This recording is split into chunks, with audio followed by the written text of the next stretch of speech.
And in this video, we're still going to talk about strings, and one important characteristic about a string is that strings are immutable. So whenever we create a string, let's suppose we have this string, hello world, and whenever we attempt to change a specific character in the string, let's say we want to change this edge to A, and in this case, let's run the code, and we're going to get the error saying that str object does not support item assignment. So we can't change any character in a string after initializing it. However, what we can do is using the slicing we learned earlier in the previous video and add the letter A to it. So let's suppose we want to take these and add the letter A at the beginning of the string. So we can do that by simply saying that x will be equal to x from 1 and so on. And before this, we're just simply going to add a and plus x. And now if we go ahead and print this x, we're going to get a hello world. So what did we do here? We just removed this character by using the slicing technique we learned earlier, and we just added the letter A at the beginning of the string, making it a hello world. Now let's suppose we have two strings and we need to merge them together. So let's suppose we have the string x equal to hello and the string y equal to world. And in this case, if we're going to merge them together, we can simply create a new string, let's say a, and this string will be equal to x plus y. So this is how we can concatenate or combine the two strings using this plus operator. Now let's print a, and we're going to get hello world as one string. So this is how we merge two strings together. Now we also have the n or not n operators, and the n and not n are Boolean operators that takes two strings and return true if the first string is a substring of the second and false otherwise. So let me demonstrate this. Suppose we have a string x, and in this string we have the value hello. And let's use this n. So let's print if a is in x. And in this case, let's run the code. We're going to get false since we don't have the letter a in hello. However, if we search for e, we're going to get true since we have e here. And let me search for h and lowercase h, we're going to get false since Python is case sensitive. Remember, this lowercase h is not like the capital one. So if we use the capital H, we're going to get true. Now let's suppose we have a string x, and in the string we have color black. If we search for the word color, so print color in x and run the code, we're going to get true. So not only one character, we can always search for more than one character. So in this case, we search for the word color, and it happened to be that we have a color in the string x. Now let's move on to iteration. How can we pass through the characters of a specific string? So let's suppose we have the string color, and we'll call it x and color. So this x, we have several methods. One method is to create a counter. So we have the counter will be equal to 0 at first, and while this counter is less than the length of this x. So how can we have the length? We'll simply use the len method with x as an argument inside this function, and while counter is less than length of x, we're going to just assign a new variable. Let's name it a, and in this case the color or x at counter will be equal a will be equal to x at counter, and we're going to print out this a. Then we're going to increment the counter as usual and +1, and whenever we're done, let's just print done. And let me run this code. We're going to get COLOR and followed by the message done. So what did we do here?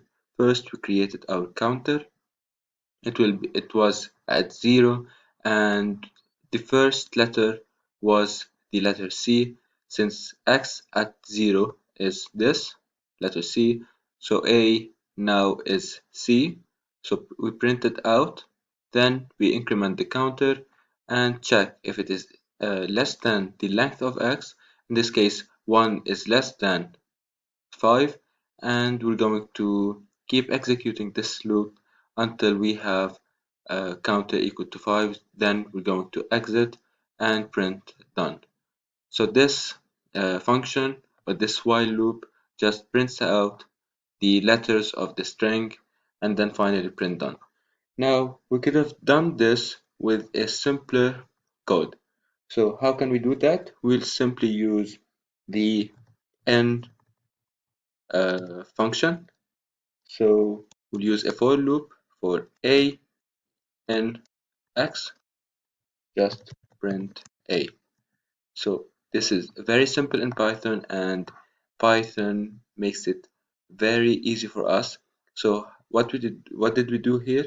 We created a character, and it is called a, and in this case every character in x we're going to pass through x, and every character in x will be stored in a one time. So the first time it will be C, then O, L, O, and R, and we're just going to print out this a. So if we want the same result, let's print done, and then we're done. On this code we're going to get the same result as before. Remember, we used 4 to 5 extra lines. Now here we only have 3 lines in the for loop. Now let's move on and talk about strings comparison.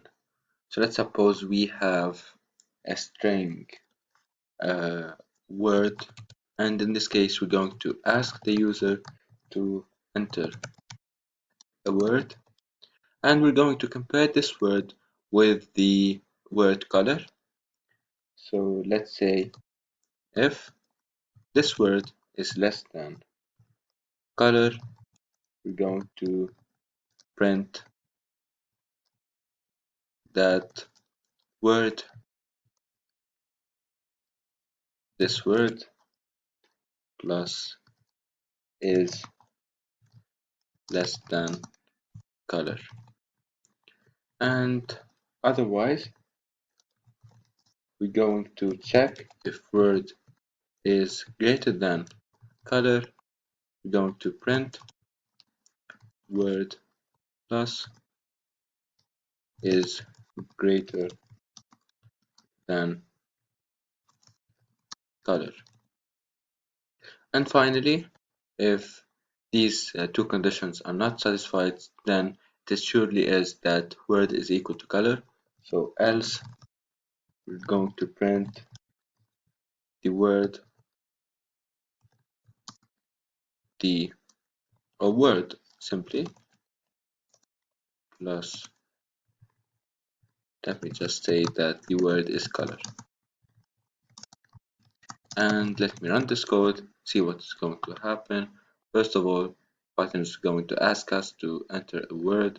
In this case, let me type COL, and COL, let me just add a space here and this code one more time, and COL.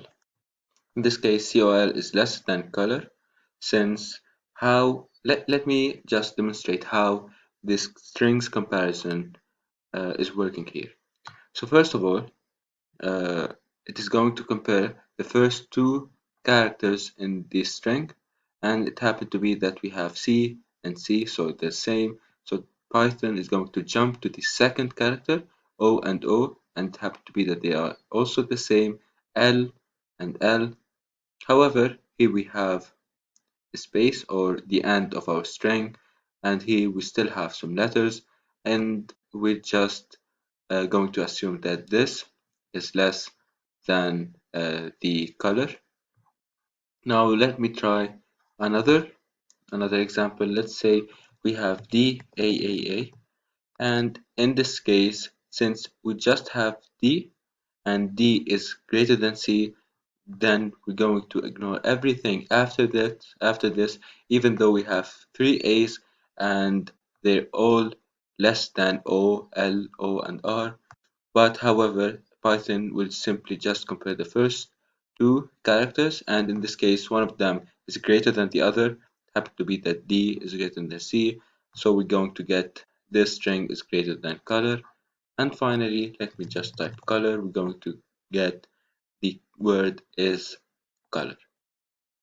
And by the way, as we said earlier, Python compared the characters as numbers. It uses the ASCII, and in this case we have the letter capital A, it is equal to 65, and all the way to Z, and it is also equal to 90. And then we have the lower cases A and Z starting from 97 and the letter Z equal to 122. So let me just write this, and 122. So Python is going to compare the letters as numbers and then give you the result as greater or less. So this is it basically for string comparison. That being said, this is the end of this video. See you in the next one.